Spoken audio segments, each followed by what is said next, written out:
இப்போ 1D2 state வந்து நமக்கு வந்து 5ஆ பிரியும். 5 இந்த மாதிரி நமக்கு வந்து பிரிஞ்சிரும்.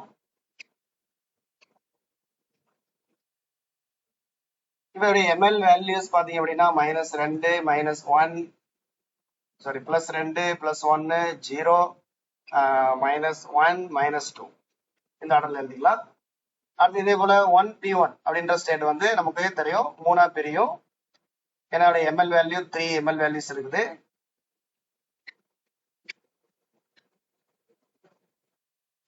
இந்த மாதிரி 3ஆக பிரியுது. இது வந்து +1 அடுத்ததா +1 0 -1 +1 0 -1 இந்த மாதிரி பிரியும். இப்ப இந்த ரெண்டு 1D2க்கும் 1P1க்கும் இடையில ஒரு டிரான்சிஷன் நடக்குது. இப்ப இங்க பாத்தீங்கன்னா இந்த இது வந்து நமக்கு நார்மல் சீமான் எஃபெக்ட்டுக்கான டிரான்சிஷன் நம்ம சொல்லியிருக்கோம். This is ML value. இங்க பாத்தீங்கன்னா முன்னாடி வந்து 1ஆ நம்பர் போட்டிருக்காங்க, இங்கேயும் 1 போட்டிருக்காங்க. இப்ப இந்த 1 எதை குறிக்குதுன்னு பாத்தீங்கன்னா மல்டிபிளிசிட்டி, அதாவது 2s + 1 அப்படின்ற வேல்யூ குறிக்குது. முன்னாடி உள்ள நம்பர் இந்த 2 வந்து எதை குறிக்குது அப்படின்னு பாத்தீங்கன்னா ஜேயோட வேல்யூ குறிக்கும். அப்ப இந்த நம்ம வந்து ஜே இருக்கட்டும். இப்போ இந்த 2s + 1 இப்போ எவ்வளவு பாத்தீங்கன்னா 1. இப்போ 2s + 1 1ன்னா அப்ப s = என்ன வரும் உங்களுக்கு கால்குலேட் பண்ணீங்கன்னா 0. அது மாதிரி இதுவும் பாத்தீங்கன்னா s = 0. அப்ப இந்த ரெண்டு ஸ்டேட்டுமே பாத்தீங்க அப்படின்னா என்ன ஸ்டேட்னா சிங்குலர் ஸ்டேட், அதாவது ஸ்பின் = 0 ஸ்டேட். அதனாலதான் நம்ம வந்து நார்மல் சீமான் எஃபெக்ட் வந்து ஸ்பின் 0க்கு தான், அதுக்கு தான் வந்து நமக்கு நார்மல் சீமான் எஃபெக்ட் நடக்கும். அதுவே ஸ்பின் இருந்துச்சு அப்படின்னா அனாமலஸ் சீமான் எஃபெக்ட் போயிடும். இப்ப இது ரெண்டுக்கு இடையில நமக்கு டிரான்சிஷன் நடக்கலாம். நமக்கு டெல்டா எம்எல்லுக்கான செலெக்ஷன் ரூல் வந்து 0 இருக்கலாம், அல்லது +1 இருக்கலாம், அல்லது -1 இருக்கலாம். அப்படின்னா இந்த ரெண்டுக்கு இடையில நடக்கக்கூடிய டிரான்சிஷன்ல அதோட எம்எல் வேல்யூ வந்து என்னவா இருக்கலாம் அப்படின்னு பாத்தீங்க அப்படின்னா அதாவது எம்எல் வேல்யூக்கான டிஃபரன்ஸ் வந்து 0 +1 -1 இருக்கலாம். அப்ப வந்து நமக்கு வந்து +2 இருந்து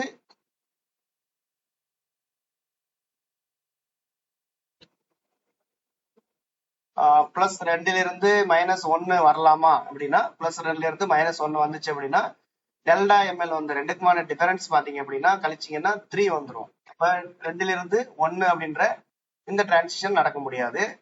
அப்ப அதுக்கு தகுந்த மாதிரி நம்ம வந்து டிரான்சிஷன் போட்டுக்கலாம். இப்ப +2 இருந்து எங்க வரலாம் +1க்கு வரலாம். ஏன்னா 2ல 1 போச்சுன்னா 1 +1 ஆப்ஷன் வரும். அடுத்தது +2 இருந்து வேற எங்க வரலாம் அப்படின்னா 0 வர முடியாது, -1 வர முடியாது. +2 இருந்து +1க்கு மட்டும் தான் வர முடியும். நெக்ஸ்ட் வந்து +1 எடுத்துக்கலாம். +1 இருந்து எங்க வரலாம் அப்படின்னா +1 இருந்து +1க்கு வர முடியும். ஏன்னா +1 - +1 = 0 இந்த ஆப்ஷன்ல வந்துடும். அடுத்து +1 இருந்து வேற எங்க வரலாம் 0க்கு வரலாம். ஏன்னா ரெண்டுக்குமான டிஃபரன்ஸ் 1 தான். அப்ப இதுக்கு வரலாம். அடுத்து வந்து 0. அடுத்து +1 இருந்து -1க்கு வர முடியுமா? வர முடியாது. ஏன்னா டிஃபரன்ஸ் வந்து 2 வந்துடும் டெல்டா எம்எல். அடுத்து வந்து 0ல இருந்து இங்க வரலாம், 0ல இருந்து +1க்கு வரலாம், டிஃபரன்ஸ் இஸ் -1. அடுத்து 0ல இருந்து எங்க வரலாம், 0ல இருந்து 0க்கு வரலாம். ஏன்னா 0 to 0 நமக்கு வரலாம், அது வந்து வரக்கூடாது, நமக்கு இது கிடையாது. நெக்ஸ்ட் வந்து என்ன பண்ணலாம் அப்படின்னா 0வில் இருந்து +1க்கு வரலாம், 0வில் இருந்து -1க்கு வரலாம். ஏன்னா டிஃபரன்ஸ் இஸ் +1. அடுத்து அதே மாதிரி -1ல் இருந்து இங்க வரலாம் அப்படின்னு பாத்தீங்க அப்படின்னா -1ல இருந்து +1க்கு வர முடியாது. ஏன்னா டிஃபரன்ஸ் வந்து 2 வந்துடும். -1ல இருந்து 0க்கு வரலாம். அடுத்து -1ல இருந்து -1க்கு வரலாம். இதே போல -2ல இருந்து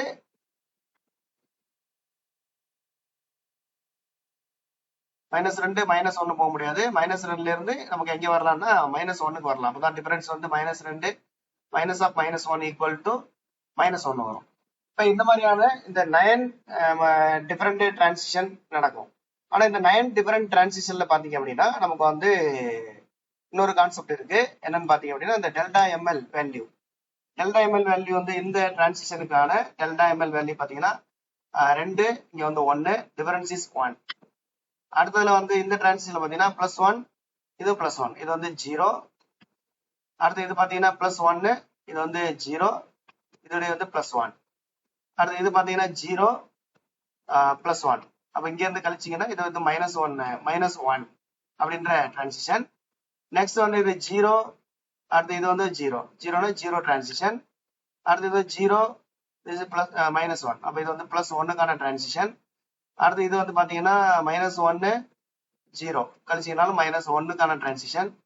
இதே போல இது வந்து பாத்தீங்க அப்படின்னா minus 1 0 transition. இது வந்து minus 1 கான transition.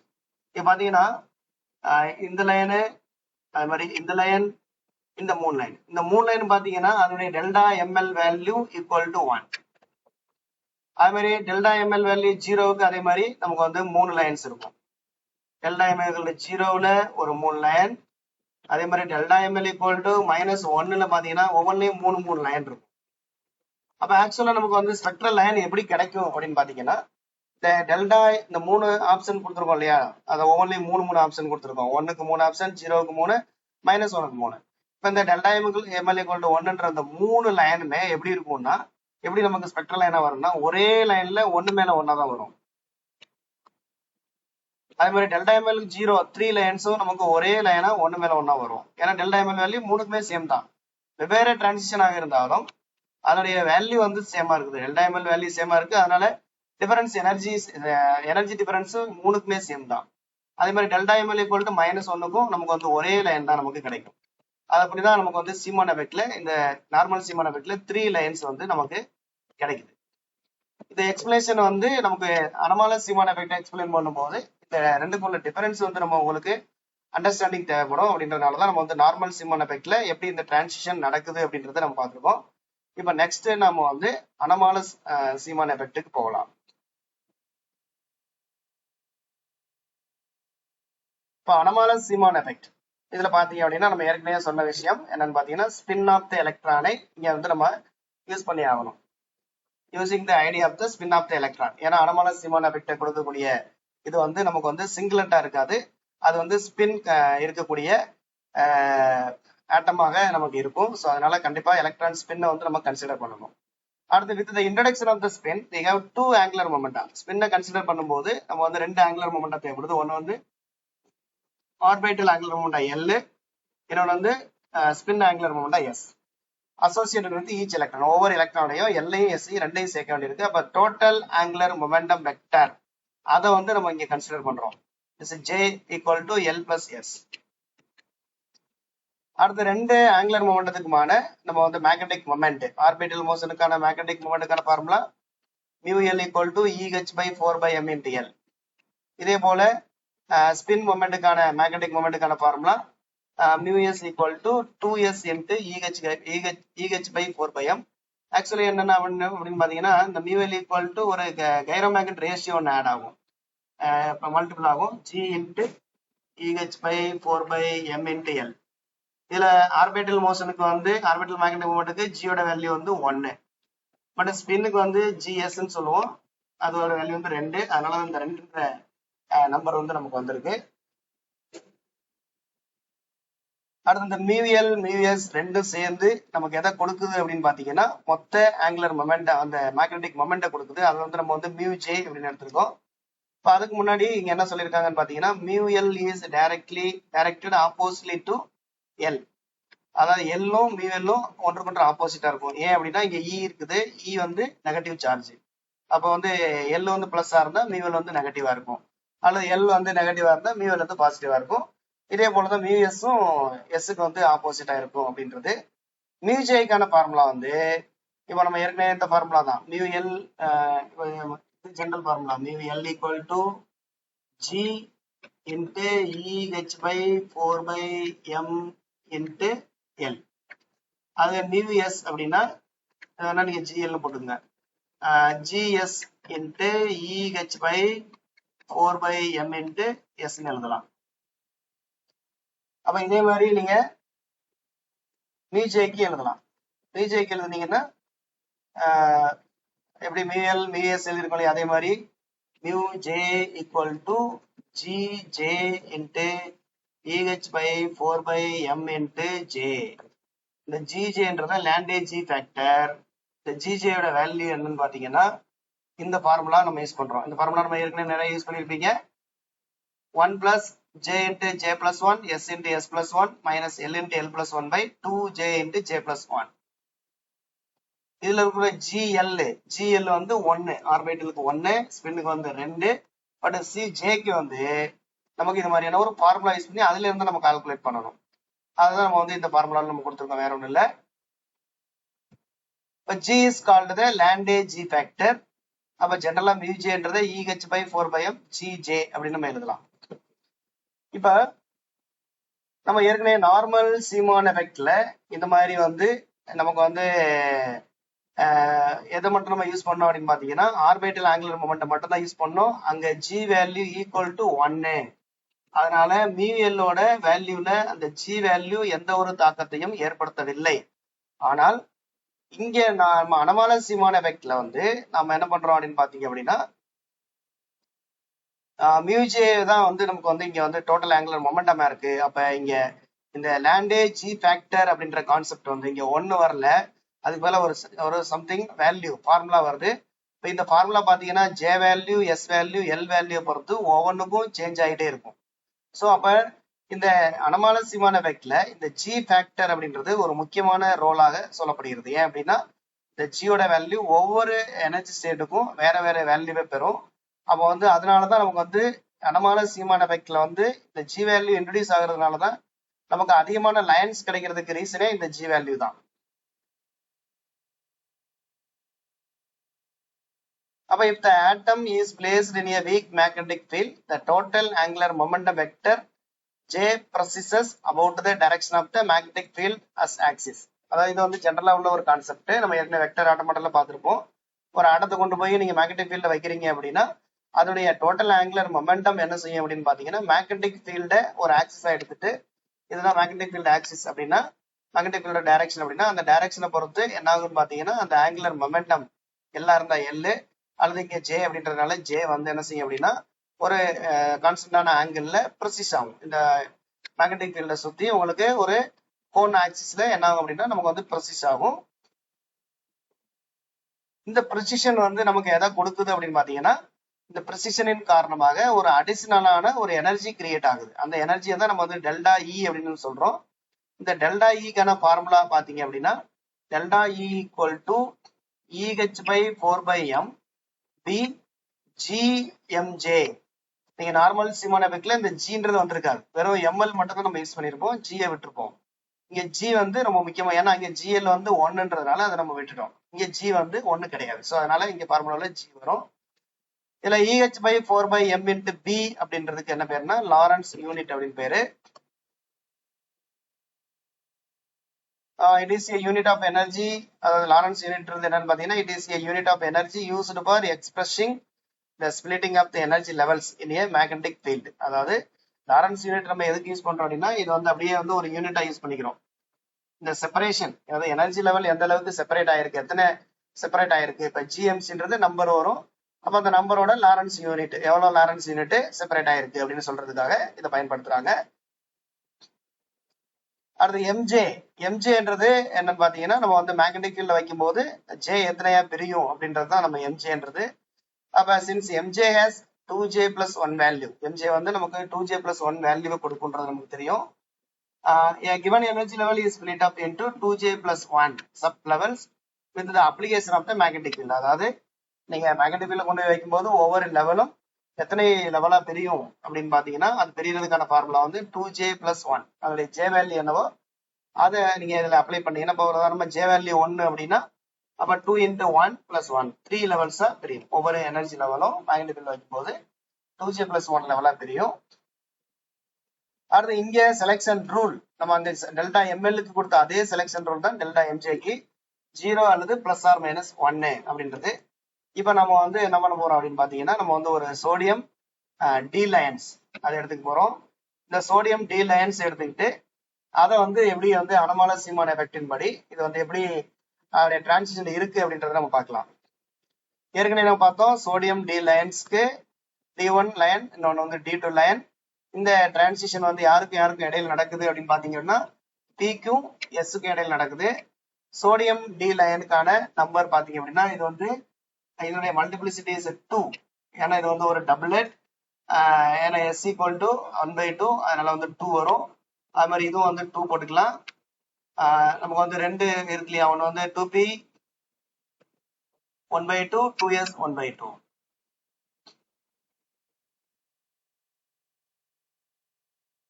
2p 1/2, 2s 1/2, அதே மாதிரி 2p 3/2, 2s 1/2. ரெண்டு, அதாவது ரெண்டையும் நம்ம பிரிச்சு காமிக்க போறோம். நம்ம ஏற்கனவே வந்து D1 லைன் D2 லைன் ரெண்டும் வந்து எப்படி நமக்கு வந்து D1ன்ற ஒரு லைன் எத்தனை லைனா பிரிய போகுது, அதே மாதிரி D2ன்ற அந்த ஒரு லைன் நம்ம ஏற்கனவே அந்த ரெண்டு லைன் எப்படி வருதுன்னு மட்டும் பார்த்தோம். இப்ப வந்து இது வந்து அனமாலஸ் சீமான மேக்னெட்டிக் ஃபீல்ட்ல கொண்டு போய் வைக்கும் போது D2ன்ற லைன் எத்தனை லைனா பிரிய போகுது, D1 எத்தனை லைனா பிரிய போகுதுன்றத நம்ம பார்க்க போறோம்.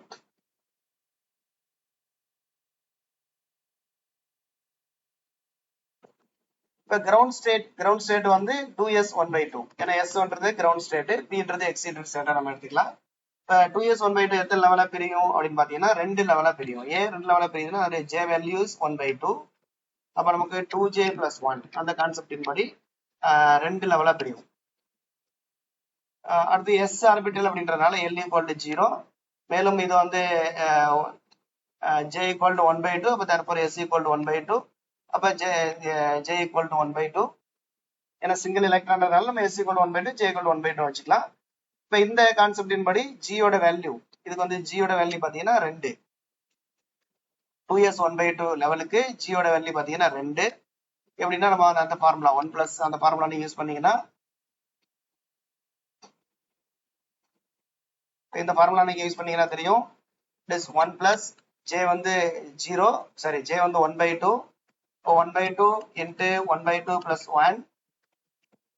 s வந்து பாத்தீங்கன்னா அதுவும் 1/2 தான். இப்போ பிளஸ் 1/2 into 1/2 + 1 மைனஸ் l வந்து 0 டிவைடட் பை கீழே வந்து 2 into j + 1. 2 j வந்து 1/2. அப்ப j + 1 வந்து 1/2 + 1. இப்ப இங்க பாத்தீங்கன்னா 1/2 into 1/2 + 1, 1/2 into 1/2 + 1 2 டைம்ஸ் இருக்கு. கீழே அதே மாதிரி 2 டைம்ஸ் ஆஃப் 1/2 into 1/2 + 1.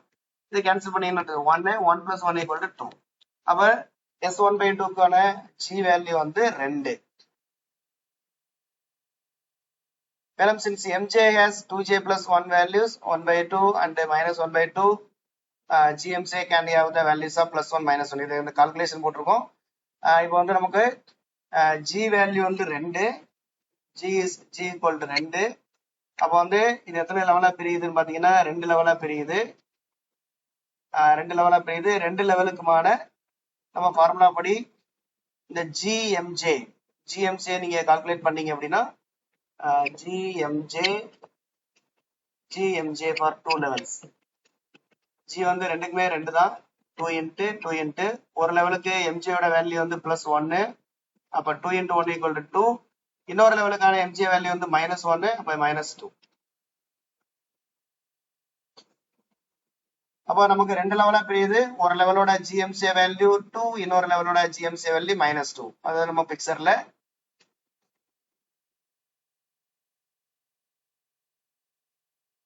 சாரி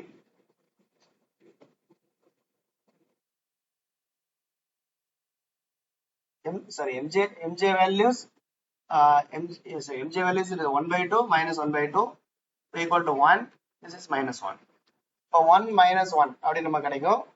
இதுதான் நம்ம வந்து 2s 1/2 ஓட gmj வேல்யூ வந்து நமக்கு வந்து 1 - 1 அப்படின்னு நம்ம போட்டிருப்போம். இது வந்து mj யோட வேல்யூ 1/2 -1/2. இப்போ இதே போல p வேல்யூ, p வந்து எப்படி பிரியுது அப்படின்னு பாத்தீங்கன்னா p வந்து நமக்கு எத்தனை பிரியும், இது வந்து 2p 1/2 தான்.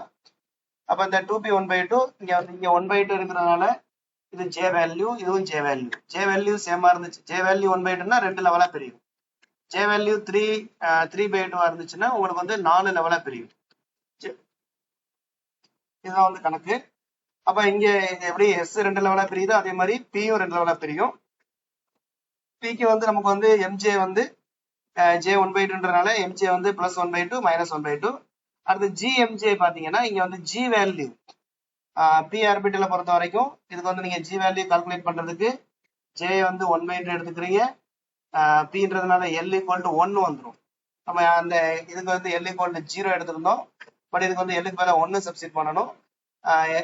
s = டபுளட்ன்றதுனால s = 1/2. இதை சப்ஸ்டிட் பண்ணீங்கன்னா ஜி வேல்யூ என்ன கிடைக்குது அப்படின்றத நம்ம வந்து மொத்தமா டேபிள்ல போட்டிருக்கோம்.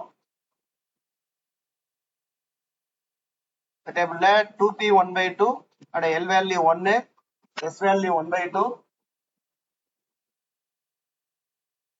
ஜே வேல்யூ 1/2, ஜி வேல்யூ பாத்தீங்கன்னா 2p 1/2க்கு 2/3. இதே போல 2p 3/2க்கு ஜே வேல்யூ ஜி வேல்யூ கண்டுபிடிச்சோம்னா 4/3.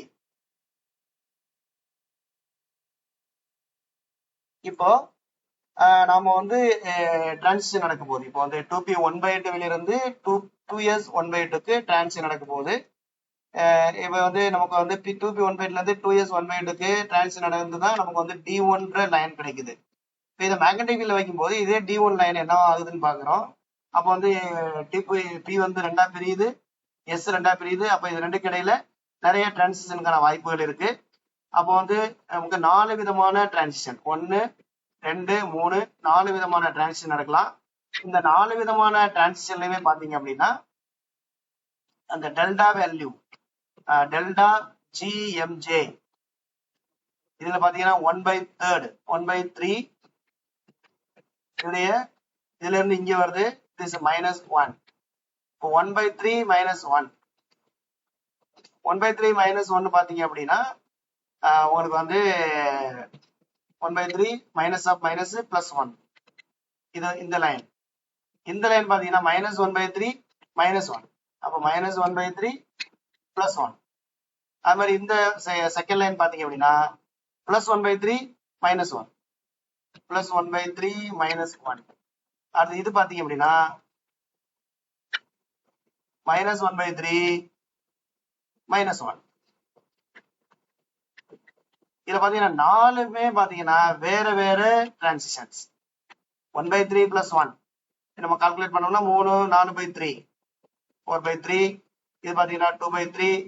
அடுத்தது 2/3. இது வந்து -2/3. இது -4/3. பாத்தீங்கன்னா எல்லாமே வந்து டிஃபரெண்ட் லைன்ஸ். இப்போ நம்ம சீமானோவிக்ல சொன்ன மாதிரி உங்களுக்கு வந்து 3 லைன்ஸ் வந்து ஒரே இடத்துல அந்த எம்எல் வேல்யூ சேமா இருக்கிறதுனால ஒரே மாதிரி நமக்கு என்ன பண்ணாது அப்படின்னா நமக்கு வந்து இந்த டெல்டா எம்எல் 1ல 3 லைனு, டெல்டா எம்எல் 0ல 3 லைனு, டெல்டா எம்எல் -1ல நமக்கு 3 லைன் கிடைச்சது. அந்த மூணுமே வந்து ஒரே இடத்துல தான் நமக்கு வந்து ஸ்பெக்ட்ரல் லைனை கொடுக்கும். அதை 3 டிரான்சிஷனும் ஒரே இடத்துல, ஏன்னா ஒரே எனர்ஜி வேல்யூவே 3 டிரான்சிஷனுமே பெறும் அப்படின்றதுனால ஒரே இடத்துல லைன் கிடைச்சதுனால நமக்கு 3 லைன் மட்டும் கிடைச்சது. ஆனா அனமாலஸ் சீமான் எஃபெக்ட்ல பாத்தீங்க அப்படின்னா உங்களுக்கு வந்து இந்த 4 டிரான்சிஷனுமே வெவ்வேறு எனர்ஜி டிஃபரன்ஸை கொண்டிருக்கிறதுனால நமக்கு 2p 1/2 இருந்து 2s 1/2 டிரான்சிஷன் நமக்கு 4 லைனை தரும். நம்ம ஏற்கனவே பார்த்திருப்போம் அனமாலஸ் சீமான் எஃபெக்ட்ல 3ஐ விட அதிகமான லைன்ஸ் கிடைக்கும் அப்படின்னு சொல்லிட்டு. இதே போல நீங்க 2p 3/2 இதுல இருந்து 2s 1/2க்கு டிரான்சிஷன் ஆகும்போது நமக்கு 6 லைன் கிடைக்குது. இதோடைய கால்குலேஷன்லாம் நீங்க போட்டுக்கலாம். இப்போ 2p 3/2 அப்ப j = 3/2 j = 3/2னா நமக்கு வந்து இது 4 லைனா பிரியும். 2s 1/2 எழுதுறது நம்ம சொன்ன மாதிரி தான் இது 2 லைனா பிரியும். அப்ப இங்க 6 டிரான்சிஷன், இந்த 6 டிரான்சிஷனுமே வெவ்வேறு எனர்ஜி டிஃபரன்ஸ்ல இருக்கும். ஸோ அதனால நமக்கு வந்து 6மே தனித்தனி ஸ்பெக்ட்ரல் லைன்ஸ்களாக நமக்கு கிடைக்கும். அதே மாதிரி இது 4 ஸ்பெக்ட்ரல் லைன்ஸ் தனித்தனியாக நமக்கு கிடைக்கும். இப்ப இந்த மாதிரி அதிகமான லைன்ஸ் கிடைக்கிறதுக்கு காரணம் என்னன்னா இந்த எம்ஜேயோட நம்ம ஜியை வந்து மல்டிபிள் பண்ணிருக்கோம். மல்டிபிள் பண்றதுனாலதான் நமக்கு வந்து இந்த ஒவ்வொரு லைனும் தனித்தனி எனர்ஜி வேல்யூ பெறுது. ஏன்னா ஒவ்வொன்றுக்கும் ஜி வேல்யூ வந்து மாறுபடுறதுனால நீங்க வெறும் எம்ஜிஐ மட்டும் நீங்க கால்குலேட் பண்ணீங்கன்னா நமக்கு சீமான்ல மாதிரியே கிடைச்சிடும். அப்ப ஜி ஃபேக்டர் அப்படின்றது நார்மல் சீமான எஃபெக்ட்ல ஒரு முக்கியமான ஒரு ரோலை பண்ணுது அப்படின்றத நீங்க தெரிஞ்சுக்கலாம். அதாவது ஸ்பின் ஆட் ஆகுறதுனாலதான் இந்த ஜி ஃபேக்டர் நமக்கு ஆட் ஆகுது. அதாவது வந்து ஜி ஃபேக்டர் மட்டுமே ரோல் பண்ணுதுன்னு நினைக்க வேண்டாம். ஸ்பின்னோட காரணத்தினாலதான் ஜி ஃபேக்டரோட ரோல் இங்கே முக்கியமா இருக்கு. அடுத்து இந்த ஃபாலோவிங் டேபிள், இது எல்லாமே நம்ம ஏற்கனவே சொன்ன விஷயங்கள் தான். டேபிள்ல உள்ள விஷயத்தை தான் நம்ம இங்க வந்து சொல்லியிருப்போம். அப்ப தஸ் லாஸ்ட்ல பாத்தீங்கன்னா the introduction of electron spin has led to complete agreement between the experimental result and the theory of anomalous Zeeman effect. அடுத்து இந்த லாங்கர் வேவ் லெங்த் காம்பனன்ட் பாத்தீங்கன்னா 2p 1/2 இருந்து 2s 1/2. Shorter wave length component வந்து 2p 3/2 இருந்து 2s 1/2. இது வந்து wave length ஷார்ட்டரா இருக்குன்னா frequency ஜாஸ்தியா இருக்கும், அதனால ஞாபகம் வச்சுங்க. அப்ப லாங்கர் வேவ் லெங்த்னா இது வந்து ஃப்ரீக்வன்சில வந்து கம்மியா இருக்கும்.